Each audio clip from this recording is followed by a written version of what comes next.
شؤونهم الفاتحة. أعوذ بالله من الشيطان الرجيم. بسم الله الرحمن الرحيم. إياك نعبد وإياك نستعين اهدنا الصراط المستقيم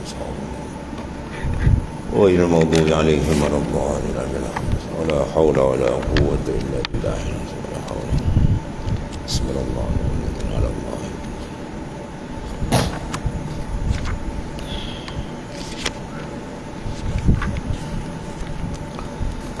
Bismillahirrahmanirrahim. Qala mu'alif sallallahu alaihi wasallam khatimah situ. Ini satu penutup. Yakhrumu bil hadas as-salah. Yakhrumu bil hadas, jadi haramlah dengan sebab hadas tadi. Ialah pertama as-salah, sembahyang.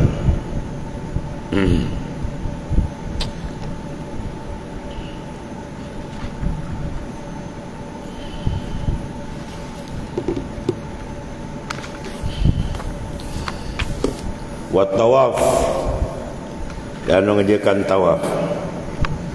Wa hamlul mushaf, dan menanggung akan mushaf. Mushaf makna Quran. Mushaf boleh baca, mashaf boleh baca, mishaf boleh baca. Dia musallasatu mim. Mim tu boleh baca tiga wajah. Mishaf, mushaf, mashaf. Jadi haram dengan sebab hadas, sembahyang, tawaf, sujud, sujud tilawah sementara ni, dan hamlul mushaf, menanggung Quran. Wa ma kutiba, dan barang yang ditulis di darsil Quran, bagi belajar Quran, walau ba'dul ayat, walaupun setengah ayat, kalau umpama papan hitam, batu tulis lah, loh. Jadi mana kita tanggung, ada ayat situ, itu tak boleh. Dia saja, tempat saja. Ada pun kalau yang bercampur macam tafsir, tu kalau banyak tafsir tak apa. Tafsir Quran, ayat Quran dengan tafsir mana banyak. Maka kalau banyak tafsir tak apa. Tapi kalau banyak Quran tak boleh. Kalau masa jalan lain tu dekat-dekat sama je. Sebab lebih baik kita ada semayang. Dia tak ada semayang, dia bawa kita tafsir. Dalam tu tafsir ke banyak ataupun ayat. Kalau ayat banyak, tak boleh. Kalau tafsir banyak, ayat sikit, tak apa. Adapun menyentuh ayat tu dalam tu pada kertas tu tak boleh.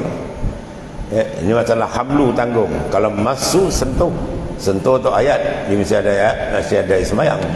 Dia sentuh ayat dari semayang tu tak boleh. Wala ibrah fi qasdi dirasah, dan ibrah mana penilaian ataupun kiraan pada kasat dirasah, dengan kasat belajar, wat tabarru, kasat mengambil keberkatan, bihalatin lil kitabah, untuk belajar dan tabarruk, terletak di waktu apa? Penulisan. Sekarang kita tulis ayat tu. Tujuan kita tulis ayat tu untuk apa? Untuk belajar. Ataupun kita tulis untuk apa? Untuk tabarruk. Niat di situ.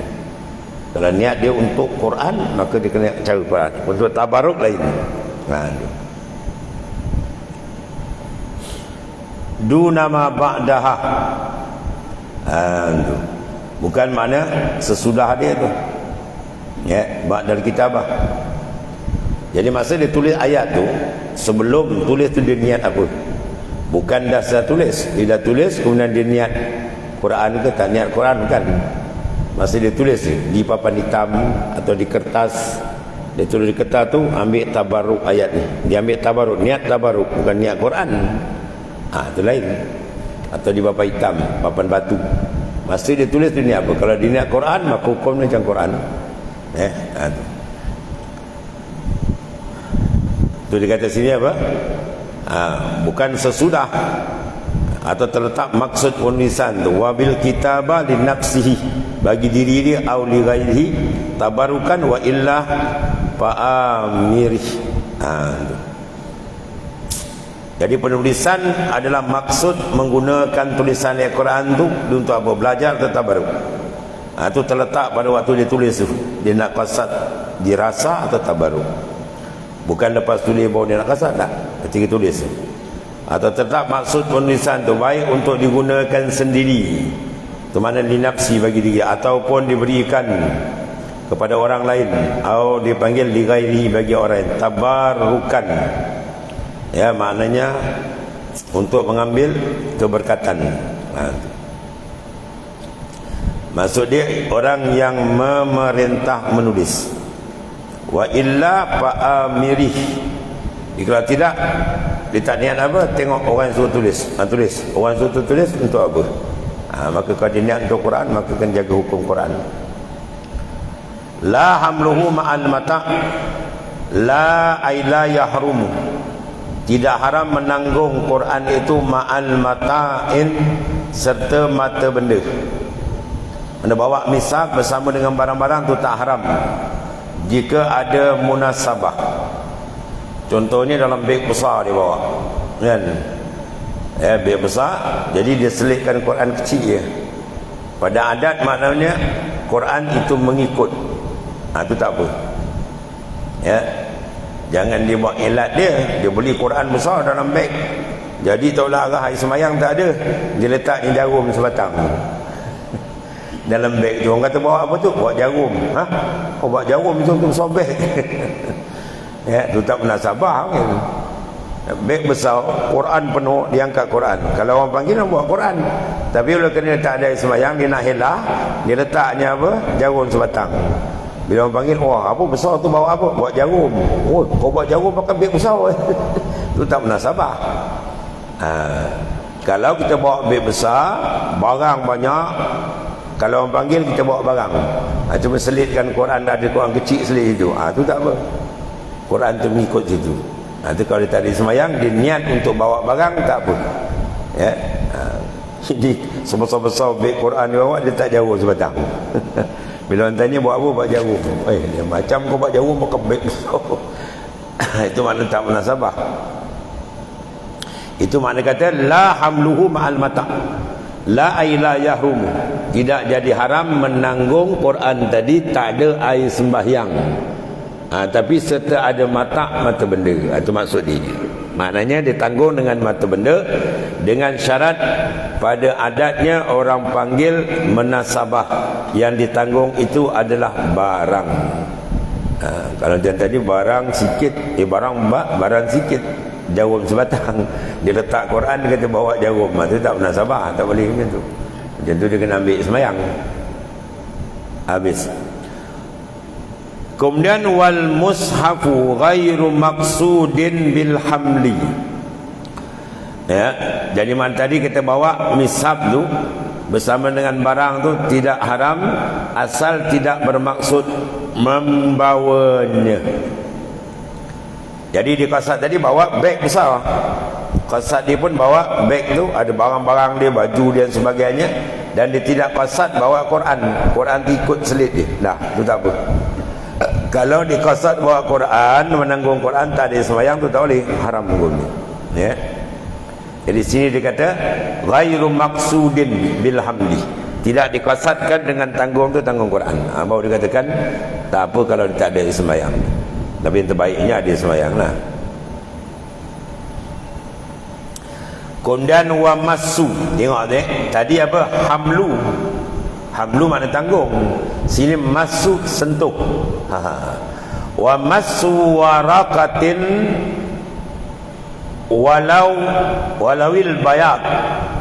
Dan haram pula memegang, sentuh lembaran mishaf, lembaran Quran. Kita sentuh pun tak boleh itu.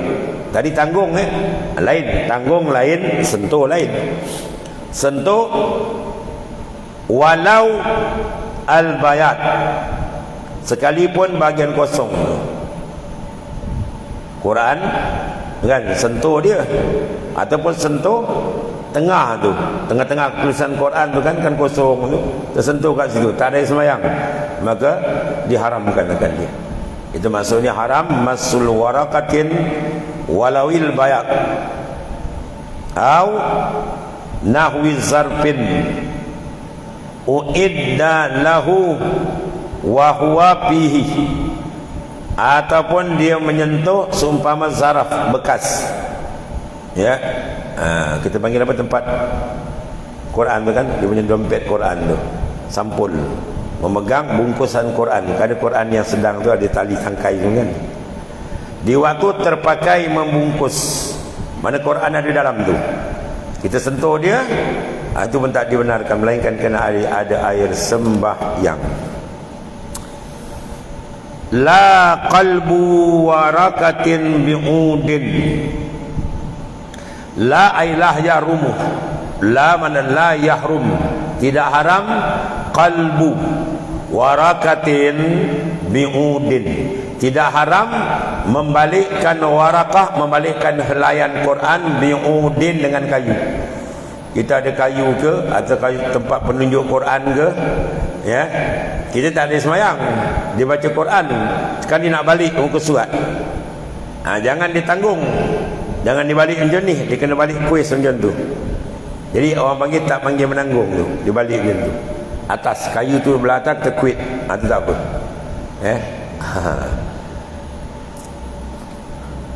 wala aila yahrum, tidak haram qalbu warakatin bi'udin, membalikkan helaian lambaran Quran bi'udin, dengan menggunakan akan semacam tongkat kayu lah, kayu, kita jemah tongkat besar tak nak balik Quran pakai tongkat tu.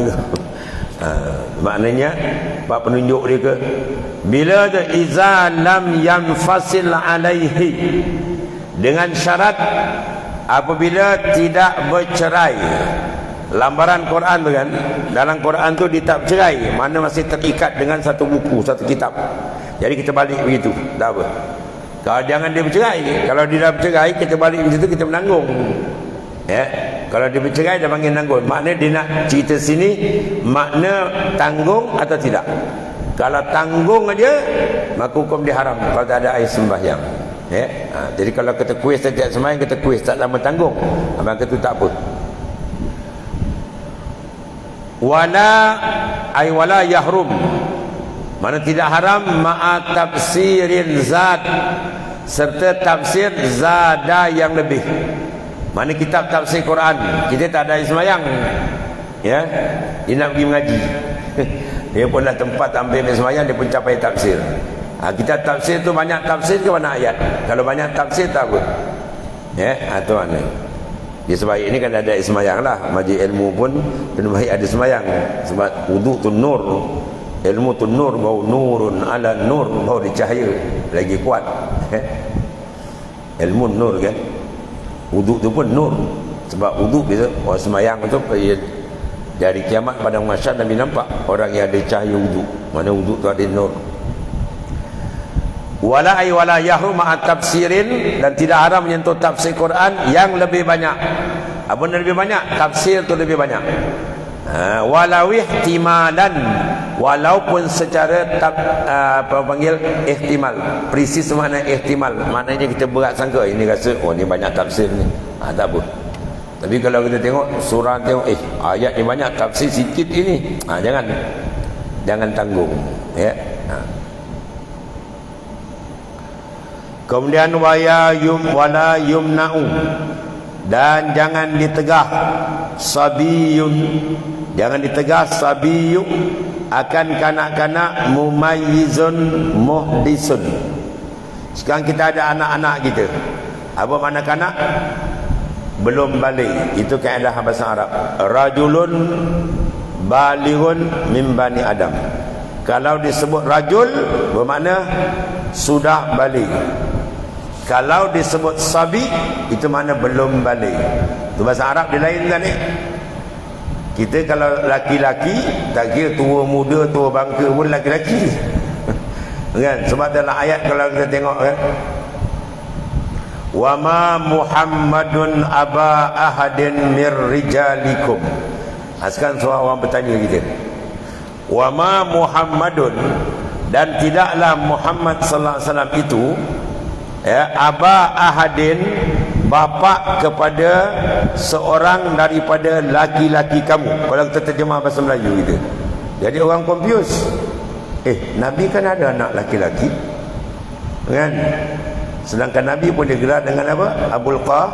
Abul Qasim, anak laki-laki Nabi yang tua nama Qasim. Bahawa Arab akan digelarkan bapa tu dengan anak laki-laki tua dia. Kalau anak kita nama Muhammad yang tua, maka bapa dia panggil Abu Muhammad, bapa kepada Muhammad. Jadi anak laki-laki Nabi yang tua nama Qasim. Jadi digelarkan Nabi Abul Qasim, sehingga zaman Rasulullah SAW diharamkan orang menamakan dia dengan Abu Qasim sebab takut iltibas, kesamaran dengan Rasulullah SAW. Adapun sekarang tak apa sebab Rasulullah dah wafat. Jadi sekarang kita kata dalam ayat tu, wa ma Muhammadun, tidak adalah Nabi Muhammad tu aba ahdin mir rijalikum, mana bapa kepada lelaki kamu. Kalau kita tafsir ikut bahasa kita je, macam mana pula ni, kan Nabi ada lelaki. Rujuk makna bahasa Arab. Wa ma Muhammadin aba ahdin mir rijal. Rijal makna rajulun balighun, laki-laki yang balik. Jadi Rasulullah bukan menjadi anak lelaki yang sudah balik. Adapun yang belum balik, maknanya anak Nabi semua tak sampai balik, dah wafat. Itu bahasa Arab ni. Kalau kita tengok sini kan keliru pula, yang mana pula dia kata kan. Jadi bila sabi, budak kecil, mumayyiz, syarat dia sabiyin mumayyizin, itu dipanggil syartun li ikhraj, mana syarat untuk mengeluarkan ghairu mumayyiz. Anak lelaki kita ni, budak-budak kecil ni belum sampai umur, dia nak pergi majlis Quran, jadi dia tak ada semayang. Jadi jangan tegah dia, tak apa, boleh bawa dengan syarat dia mumayyiz, mana dah boleh membezakan. Kalau belum mumayyizkan, dia ambil Quran, dia baling. Kalau belum mumayyiz tapi belum balik, umur dia 10 tahun ke, jadi dia boleh memikir, dia boleh dengar kata, bawa Quran betul-betul lah, dia bawa lah. Cuma nak suruh dia ambil semayang, takut budak ni malas. Dan suruh mengaji dia ambil semayang, dia musik. Ambil kejap ni nak ambil semayang, dia berat kat dia budak. Jadi nak bagi rajin kat dia, tak apalah, dia beri kelonggaran, tak ada air semayang pun bolehlah dia nak bawa Quran, dengan syarat dia tu sudah mumayyiz, mana sudah boleh membezakan baik dengan buruk. Mumayyiz senang je. Saya dengar ulama kata, tanya kanan kiri dah, udah mumayyiz dah. Mana kanan dia angkat kiri, tu belum mumayyiz lagi. Kita bagi ikan sekilo dia, kan? Ambil ikan ni disimpan, dia letak depan kucing, tu belum mumayyiz lagi. Lepas tu ikan dia buka, dia masuk dalam sebok, kan? Dia mati air, ini letak depan kucing, tu belum mumayyiz lagi. Jadi sini dikecualikan, dibenarkan kanak-kanak, syarat dia sudah mumayyiz, walaupun dia belum balik, boleh dia pergi mengaji Quran itu, dia tak ambil wudu. Walau junuban, sekalipun junub, kanak-kanak tapi dia junub, macam mana pula? Kanak-kanak dan junub, boleh kanak-kanak. Tapi kanak perempuan dia menikah kecil lagi, kan? Dia belum balik lagi dalam nikah. Tiba-tiba laki lagi isi tubuh dia, junub lah dia, junub. Habis dia nak pergi mengaji, maka dia pegang Quran itu, junub, tak apa. Maksud dia itu.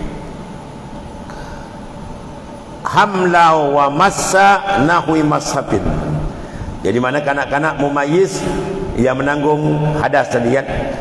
Sekalipun dia junub, tidak dilarang membawa menyentuh mishaf, dan sepadannya untuk belajar, tak dilarang tadi. Hamlu tanggung, massu sentuh, nahwi mishafin, mana tak dilarang sebab nak berikan dia apa, lihajatin ta'allumihi, kerana hajat untuk belajarnya. Kalau dia main tak boleh. Dia main budak kan, dia main pondok-pondok. Habis dia nak ambil Quran tu jadi bahan mainan pondok, jangan bagi. Kan dia baling ke apa jatuh. Ini khas untuk dia belajar. Dia nak memudahkan, bagi dia semangat belajar, jangan bagi payah sangat. Ambil wudu kan dia rasa payah, bolehlah kita bagi. Untuk ta'allum, belajar Quran saja. Wa darsihi, dan belajar dia.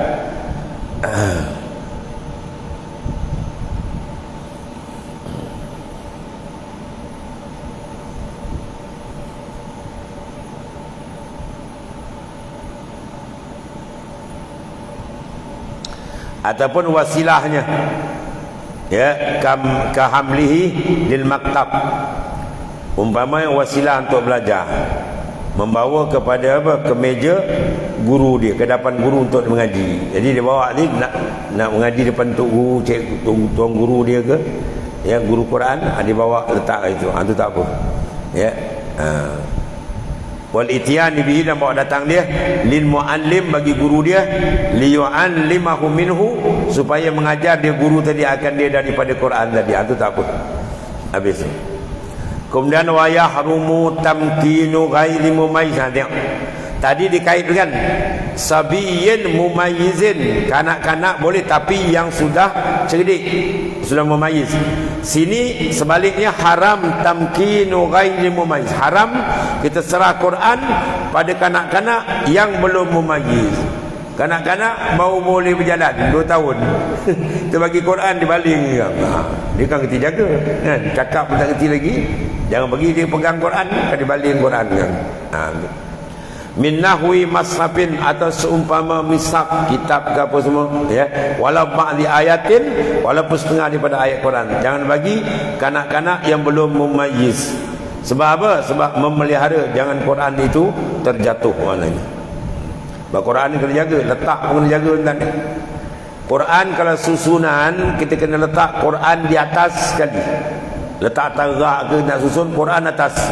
Bawa Quran, bawa kita hadis. Bawa hadis, bawa kita ulama. Ya, itu adab. Ini dia ambil surat khabar, letak di Quran. Itu mencepuk kepala orang hajar. Kalau niat menghina boleh kufur tuan ni, yang bahaya tu. Quran kena jaga betul. Quran letak atas sekali. Kemudian bawa di kita hadis. Bawa hadis, bawa kita ulama. Itu kaedah dia. Lepas tu kita jangan letak atas kitab apa semua benda. Dia kadang pensil dia lah, kotak pensil lah, letak atas kitab. Jangan. Baca kitab tu, Quran ada, hadis ada, huraian hukum hakam ada, semua ada tu. Benda yang mukarram, yang dimuliakan akan dia, ya. Kemudian majalah tu semua kena jaga kan, dah cerita dulu. Kadang-kadang majalah tu ada ayat Quran, jadi kita gunting lah, tak pakai tu kita gunting, ambil ayat tu selit dalam kitab. Ya, tujuan dia apa? Untuk memelihara dia. Kemudian haram juga menulis dengan selain huruf Arab. Tengok sini. Wa kitabatuhu bil ajamiyah. Ini banyak Indon banyak ni. Kitabatuhu, menulis ayat Quran dengan ajamiyah selain daripada bahasa Arab. Bismillah ditulis BIS. Ya, sebab bila huruf-huruf dia ada makhraj. Huruf Arab ni dia ada makhraj. Mahalul huruf, tempat keluar huruf. Ya, bila kita pakai tulisan bukan bahasa Arab, maka huruf-huruf musyabahah dah tak boleh. Mana shin, sin, sad, mana keluar. Tak boleh. Maka disebut pelat. Ya. Dia tulis ihdinas sirat. Nak tulis bahasa Melayu je lah. Ada dia baca ihdinas siratal mustaqim. Dia tahu apa baca.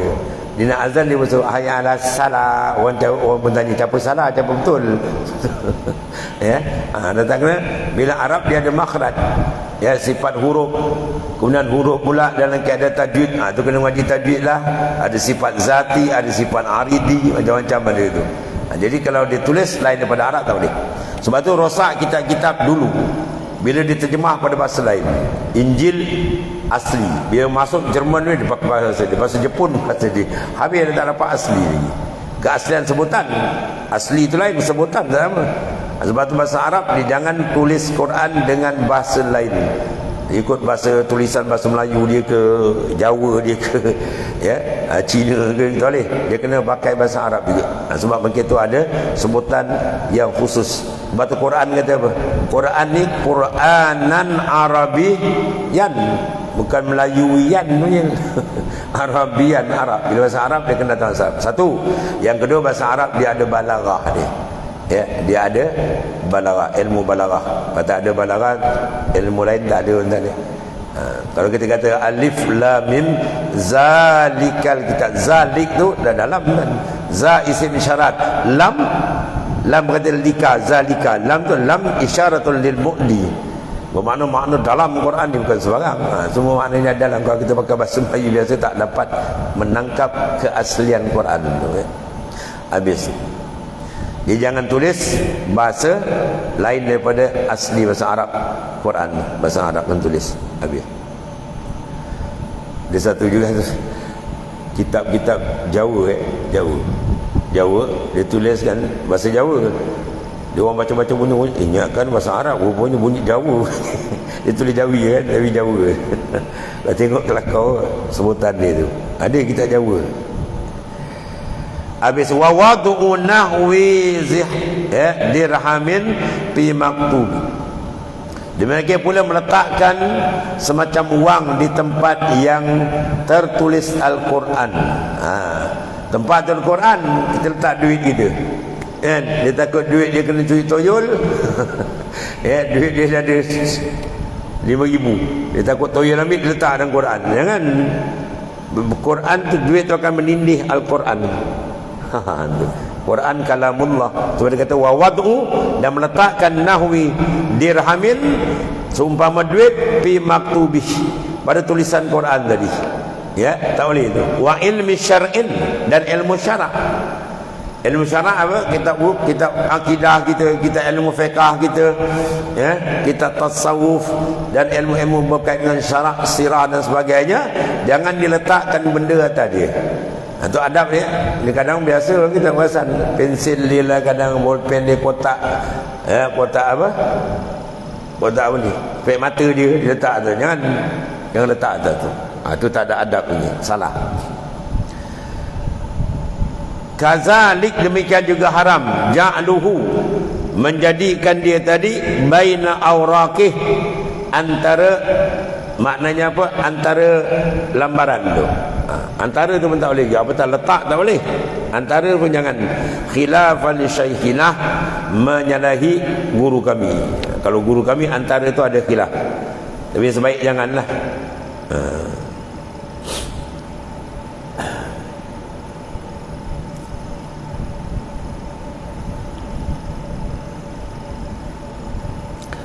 Wa tamzikuhu abasan, dan tamzik, mengkoyak-koyakkan Quran. Abasan, dia buat main-main, buat bersenda. Haram. Lagi pula boleh jadi kufur ni, mempermainkan Quran. Ya. Baca Quran ni kena jaga. Kalau kena najis, basuh nanti. Kadang-kadang dicak atau uduk tu, ambil basuh baik-baik, bersihkan, lap, simpan. Jangan biarkan. Tak ada Quran terlepak tu. Kalau dibiarkan dia niat menghina, boleh kufur nanti. Ya, wajib kita menjaga Quran tu. Kemudian wabalu ma kutiba alaihi, ya, wabalu, dan menelan ma barang kutiba alaihi, yang ditulis, ya, alaihi, tuliskan mana Quran, alaihi atas ma barang tu. Atas kertas tu ada nama Allah, atas kertas tu ada ayat Quran. Tiba-tiba dia rasa nak memelihara, dia telan. Jangan. Bila kita telan, ayat tu akan masuk dalam Maidah, bercampur dengan najis ke dalam dia.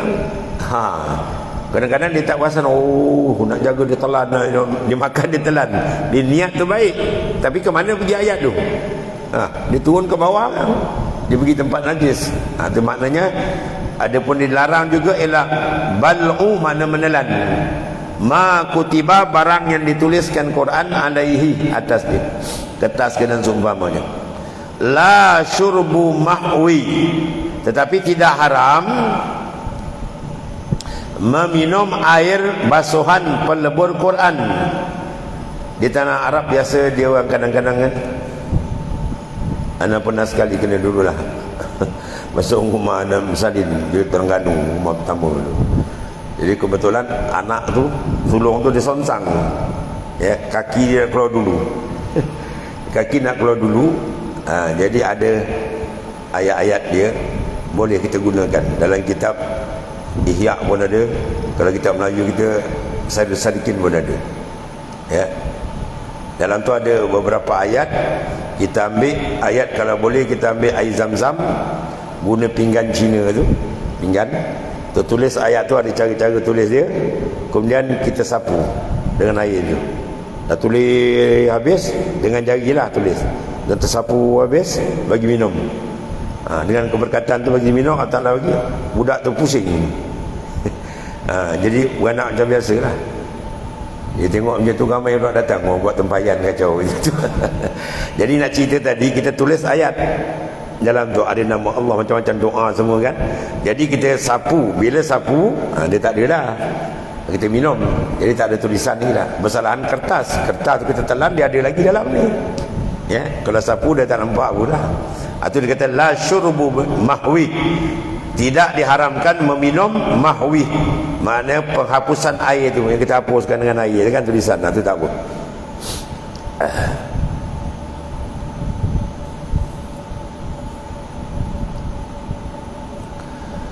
Wa maddur rijl, ni biasa banyak ni kadang orang silap walaupun dia uzur, kaki dia masuk besi kan, dia nak unjur kaki tu agak-agak lah, jangan ada Quran kitab depan ya.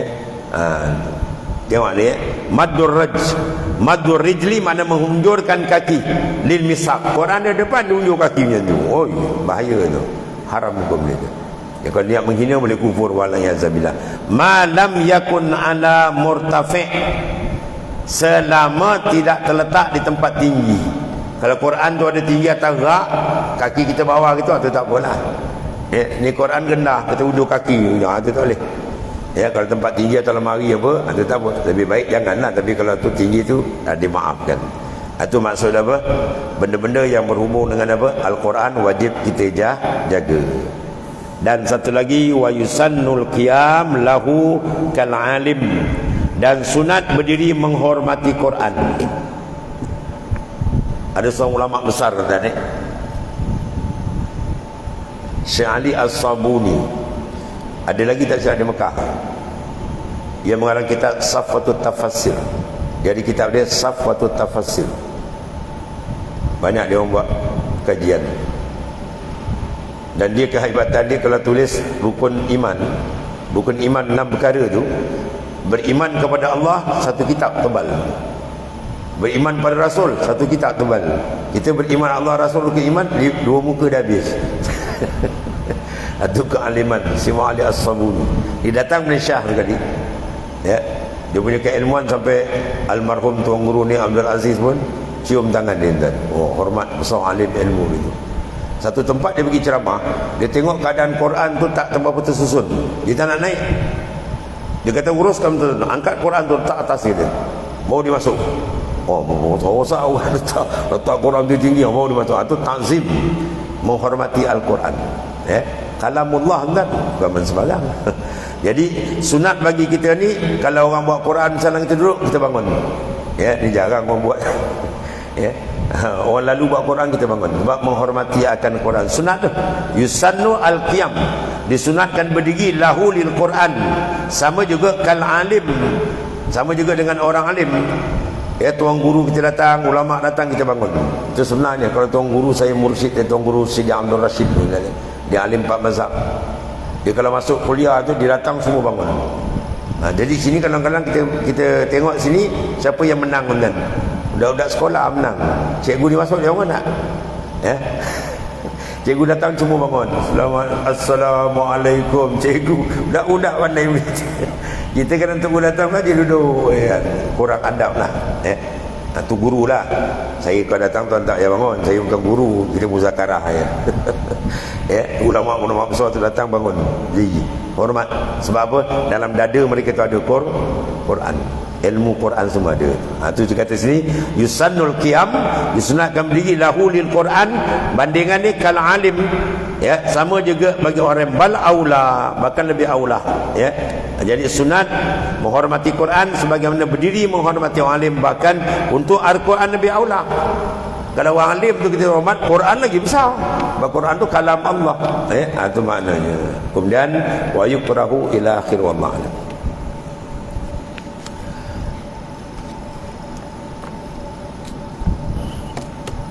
Kita so apa sikit aja.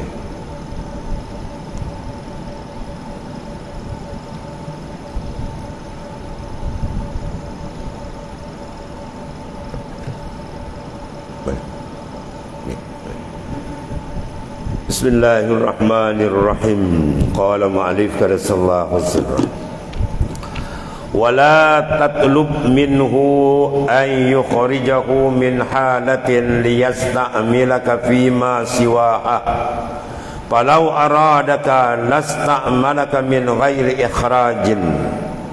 Ini dalam keadaan perjalanan ruhani, ya. Jangan anda meminta kepada Ta'ala supaya dipindahkan dari satu hal kepada hal yang lain. Sebab sekiranya Allah Ta'ala menghendaki, tentu telah memindahkanmu tanpa mengubah keadaanmu yang lama. Ya. Dia berniaga jalan, kan, seorang berniaga. Tiba-tiba dia mengaji bab tasawuf, wah, cepat nak jadi wali je. Ya, pun ambil keputusan tinggal berniaga dia. Ya, masuk dalam hutan, kan, pun nak ibadat terus, tak payah macam tu. Ya, tak payah macam tu. Tuhan nak keluarkan kita daripada makam tu kepada makam lain tanpa buat begitu pun boleh. Ya, sebab berniaga itu sunnah, berniaga bukan benda haram.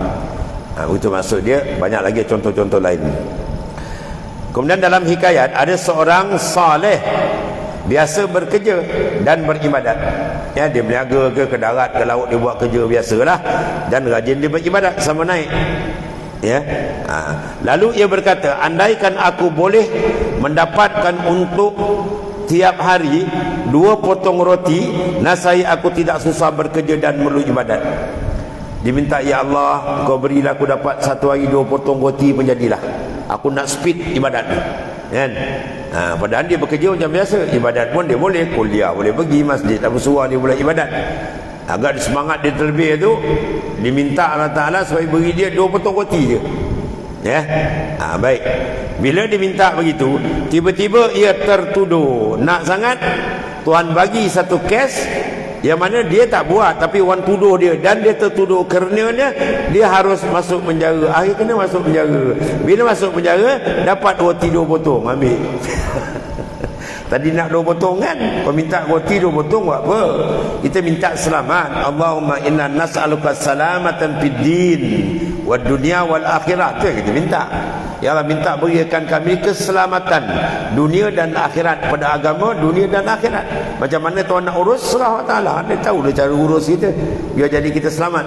Yang ni dia sendiri yang menentukan cara dia. Nak 2 keping roti, masuk penjara. Hari-hari orang ulu 2 keping roti dan, ya.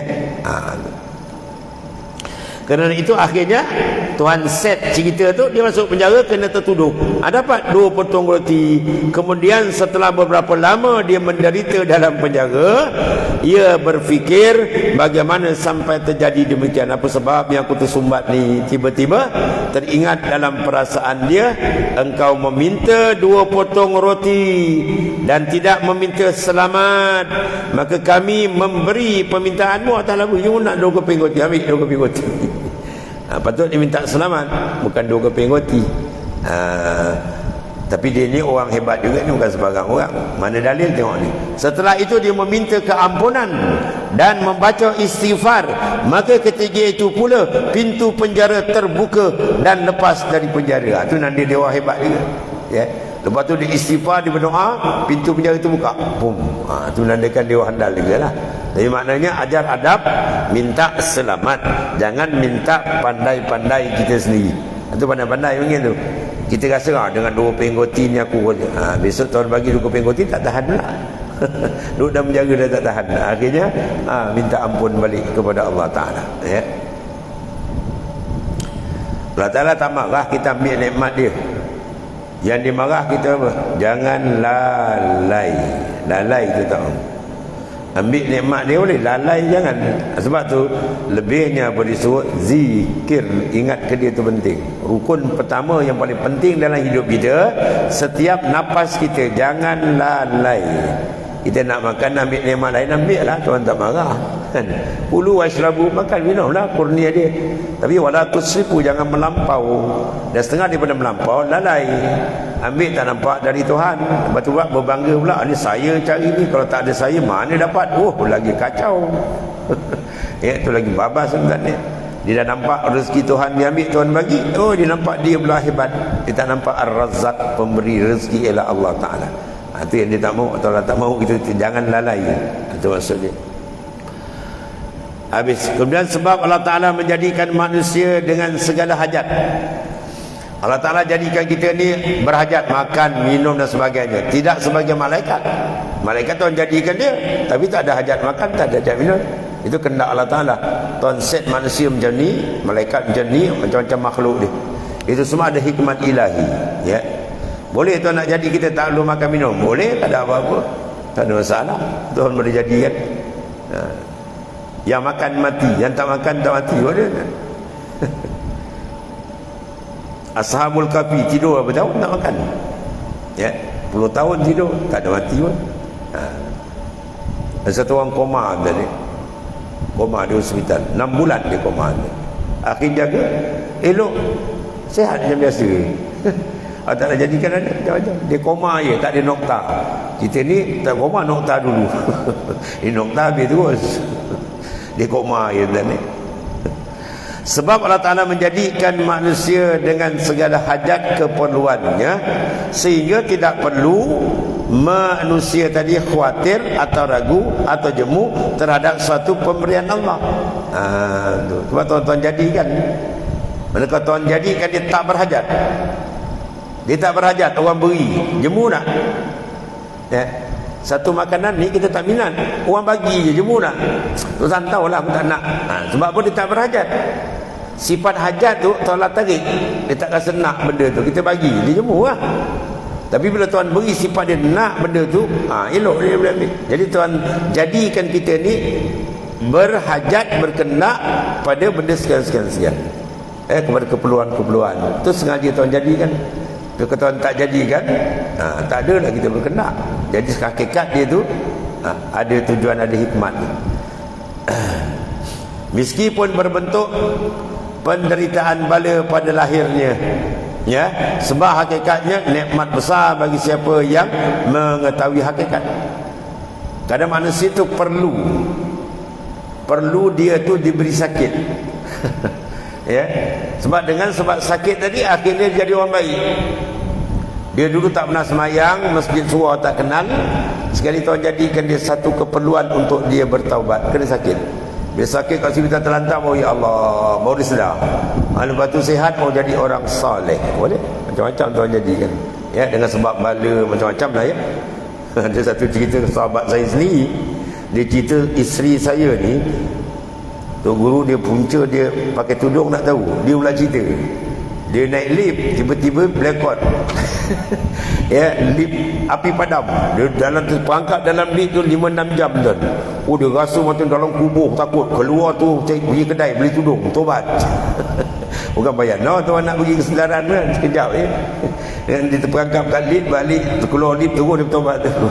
Orang cerita dia buat dah ayat ke Tuhan rasa ke sikit gelap dalam lift tu, panah berpeluh tak tahan, terus dia berubah. Tu kerja Allah Ta'ala macam-macam ni. Jadi Allah Ta'ala tengok hamba ni, kalau tak beri suntikan ni tak baik ni kan. Kita ada doktor bagi ubat biasa tak jalan, kena suntik, cocok besi masuk jarum baru baik sebab dia. Ada masuk jarum tak baik, kena belah. Buat operate, masuk besi pula dalam, baru baik kan. Macam itulah Tuhan. Yang hantar sikit ujian tak jadi lagi, kena ujian besar baru berubah hati dia, akhir jadi insan yang sempurna, yang baik, yang insaf dan sebagainya. Itu kerja Allah Ta'ala ya. Itu maknanya kadang-kadang benda yang kita perlu tu pada fikiran kita macam tak perlu. Sakit, apa perlu sakit?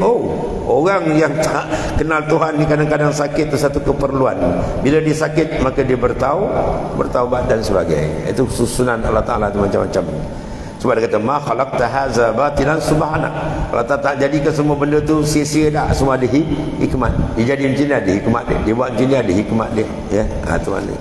Sebab hakikat nikmat besar bagi siapa yang mengetahui hakikatnya. Ujian Tuhan sebenarnya nikmat besar.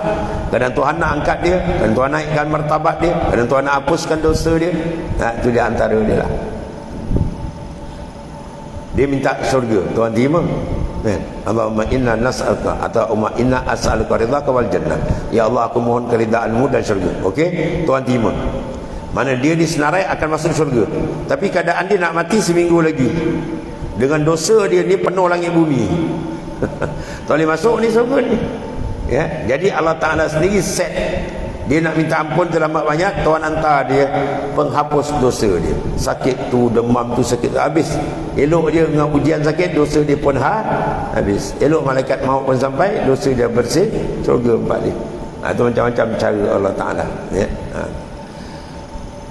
Allah. Sebab tidak ada sesuatu yang tidak terbit dari rahmat kecuali, dan hikmat Allah Ta'ala semua ada itu. Bahasa setengah Tok Guru dia kata apa? Setengah kelebihan, bukan jadi satu kaedah besar lah. Di antara tanda orang saleh itu, lepas daripada Ramadan dia kembali, ya. Lepas Ramadan dia meninggal. Itu setengah tanda orang saleh. Bukanlah makna kalau lepas Ramadan tak mati tak saleh dah. Tapi setengah tanda dia. Sebab apa? Lepas proses Ramadan tu elok dia bersih, Tuhan pun ambil dia, ya. Itu setengah dari tanda dia lah. Walhasil apa? Semua Allah Ta'ala buat tu ada hikmat dia, ya. Maknanya kemudian dia kata ma'aradat himmatus salikin ila akhir wallahu a'lam. Bismillahirrahmanirrahim. Alhamdulillah. Sayyidina Muhammad. Fa inna khaira kullahu bi anta bina rawah. Alhamdulillah. Subhanallah.